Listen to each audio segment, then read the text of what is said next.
আমরা যখনই ধানমন্ডিতে যাই আমাদের নর্থ এন্ডে যাওয়া কখনোই মিস হয় না। তো সেই দিন তার কিছুটা ব্যতিক্রম ঘটেছে। আমার কেন যেন হচ্ছে তাবাকে যেতে ইচ্ছা করছিল, কারণ তাবাকের অরিও শেকটা আমার অনেক বেশি ভালো লাগে। এই অরিও শেকটার প্রাইস যখন 250 টাকা ছিল তখন থেকে হচ্ছে আমরা এই অরিও শেকটা খাই। এখন হচ্ছে এটার প্রাইস গিয়ে দাঁড়িয়েছে 470 টাকার মতো। অনেক বেশি ক্রেভিং ছিল তার জন্য খাওয়া, আর হচ্ছে ওদের অরিও শেকটা আসলেই অনেক মজা। তো তাবাকে মূলত আমাদের বেশিরভাগ যাওয়া হয় যমুনা ফিউচার পার্কের যে আউটলেটটা আছে সেটাতে। তো ওইখানে আমরা যতবারই গিয়েছি ততবারই হচ্ছে তাবাকের এই অরিও শেকটা খেয়েছি। আর ধানমন্ডির তাবাকে আমাদের তেমন যাওয়া হয় না, কারণ তার পাশেই নর্থ এন্ড আছে। তো নর্থ এন্ডের অল্টারনেটিভ হিসেবে আমরা কোনোটাই অ্যাড করি না কখনো। আর এই ব্রাউনিটা আমরা পেয়েছিলাম হচ্ছে একদমই ফ্রি।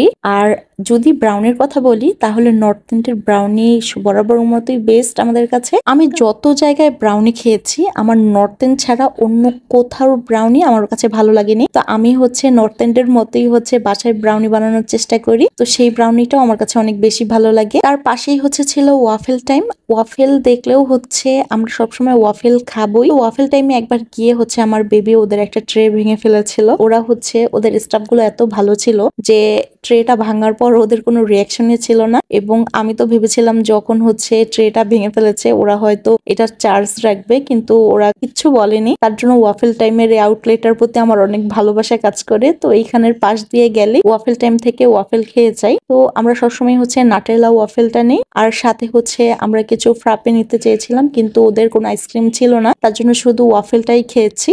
তো সেই দিন আমরা কোনো প্ল্যান প্রোগ্রামিং ছাড়াই হুট করে বাসা থেকে বের হয়ে গিয়েছিলাম। আমাদের একটা কাজ ছিল তার জন্য, আর খাওয়া দাওয়ার কোনো প্ল্যানিংই ছিল না। যেদিন হচ্ছে খাওয়া দাওয়ার কোনো প্ল্যান থাকে না সেদিনই হচ্ছে আমাদের বেশি খাওয়া দাওয়া করা হয়। আর আমরা তো কতবার হচ্ছে এই পর্যন্ত প্রমিস করেছি আমরা বাহিরের খাবার খাবো না। ঈদের পর থেকে এই পর্যন্ত যে কত বাহিরের খাবার খাওয়া দাওয়া করা হয়েছে, রোজায় যা ওজন কমিয়েছি তা হচ্ছে এতদিনে খেয়ে একদম আগের থেকে হচ্ছে ডাবল হয়ে যাচ্ছি। আমি জানি না, আমি কোনোভাবেই খাবার কন্ট্রোল করতে পারি না। আপনারা হচ্ছে কিছু টিপস দিয়েন আমাকে কিভাবে হচ্ছে খাবার কন্ট্রোল করা যায়। আর হচ্ছে এখনো কোনো খাওয়া দাওয়ার কোনো প্ল্যানিং ছিল না। দেখেন এখন আমি বসে বসে বার্গার খাচ্ছি। এইরকম যদি দিন দিন খেতে থাকি তাহলে ওজন কমবে কি করে? আমার মতো কে কে আছেন যারা হচ্ছে ওজন কমাতে চান, চিন্তাও করেন কিন্তু খাবার কন্ট্রোল করতে পারেন না? আমি হচ্ছে খাবারের পোর্শনও কম খেতে পারি না, আমার হচ্ছে সবকিছু ডাবল ডাবল লাগে। শুনেছি খেতে পারলে সেটা বললে নাকি অনেকের নজর লাগে, মুখ লাগে, যেন নজর লেগেও কিছুটা কম খেতে পারি।